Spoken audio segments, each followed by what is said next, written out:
வணக்க நண்பர்களே, இந்த வீடியோ பதிவில் சங்கரன் கோவிலில் இருக்கக்கூடிய முக்கியமான பரிகார சன்னதிகளை பற்றி தான் உங்களுக்கு சொல்லப் போகிறோம். வாருங்கள் வீடியோக்குள் செல்லலாம்.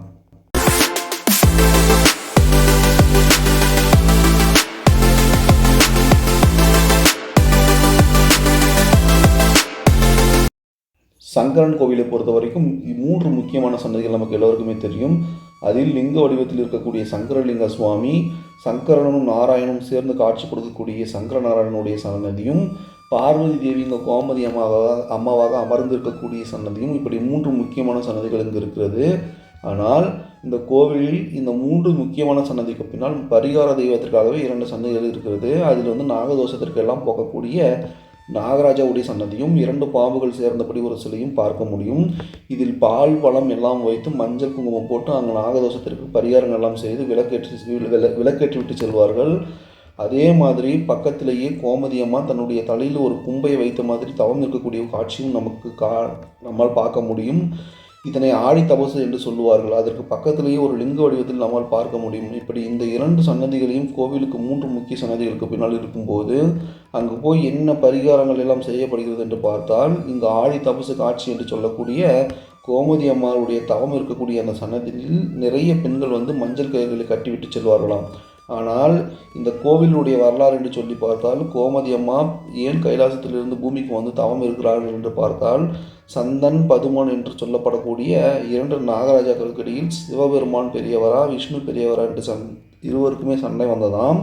இந்த குழப்பத்திற்கு உலக மக்கள் எல்லோருக்குமே உண்மை புரிய வைக்க வேண்டும் என்பதற்காக கோமதி அம்மா கைலாசத்திலிருந்து பூமிக்கு இறங்கி ஒத்த காலில் ஊசி முனையில் நின்று தவம் இருந்தாங்க என்பதும் வரலாறாக சொல்லப்படுகிறது. அப்படிப்பட்ட கோமதி அம்மா தவம் இருக்கக்கூடிய இந்த இடத்தில் ஏன் பெண்கள் எல்லோரும் மஞ்சள் கயிறுகளை கட்டுகிறார்கள் என்று சந்தேகம் அனைவருக்குமே வரும். ஏன்னா மஞ்சள் கயிறு கட்டுவதற்கும் கோமதி தாய் இங்கு தவம் இருப்பதற்கும் சம்பந்தமில்லை என்று நமக்கு தோணும்.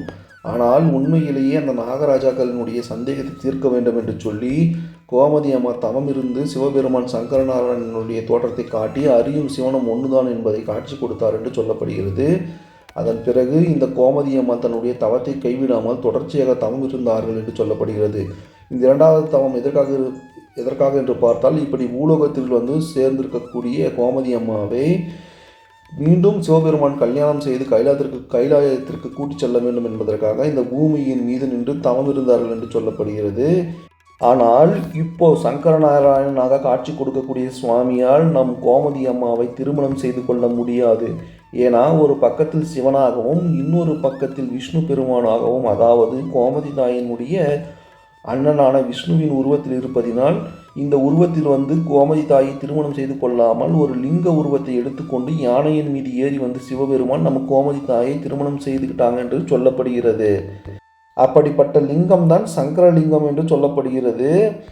அதன் பிறகு இந்த சங்கரலிங்கத்தை நாகராஜாக்கள் 2 பேருமே பல காலமாக பூஜை செய்து வந்தார்கள் என்றும், அதன் பிறகு பல்லாயிரக்கணக்கான வருடங்களுக்கு பிறகு கிட்டத்தட்ட 900 வருடங்களுக்கு முன்பாக ஆட்சி செய்து கொண்டிருந்த ஒரு பாண்டிய ராஜாவினுடைய காலத்தில்தான் இப்படி அந்த காலத்தில் நாகராஜாக்களால் கும்பிடுபட்டு வந்த அந்த சங்கரலிங்கமானது கோமதி தாய் திருமணம் செய்து கொள்வதற்காக வந்த அந்த அங்காளலிங்கமானது ஒரு புத்துக்குள் இருந்து கிடைத்ததாக சொல்லப்படுகிறது. ஒரு பெரிய வரலாறும் சொல்லப்படுகிறது. இதில் முக்கியமான விஷயம் என்னவென்று பார்த்தால், அதாவது தேவியை பார்வதி தேவியை, அதாவது கோமதி அம்மாவை திருமணம் செய்து கொள்வதற்காக சிவபெருமான யானை மீது லிங்க ரூபத்தில் இங்கு சேர்ந்ததினால் மாங்கல்யம் பாக்கியம் வேணும் என்று திருமணம் நடக்க வேண்டும் என்றும் வேண்டுதல் வைக்கிற பெண்கள் இந்த இடத்தில் மஞ்சள் கயிறை கட்டிவிட்டு, தேவி நீ எப்படி சிவபெருமானுக்காக தவம் இருந்து அவரை திருமணம் செய்து கொண்டாயோ அதே போல எனக்கு ஒரு நல்ல மன வாழ்க்கையை கொடுங்கம்மா என்று சொல்லி இங்கு மஞ்சள் கயிறை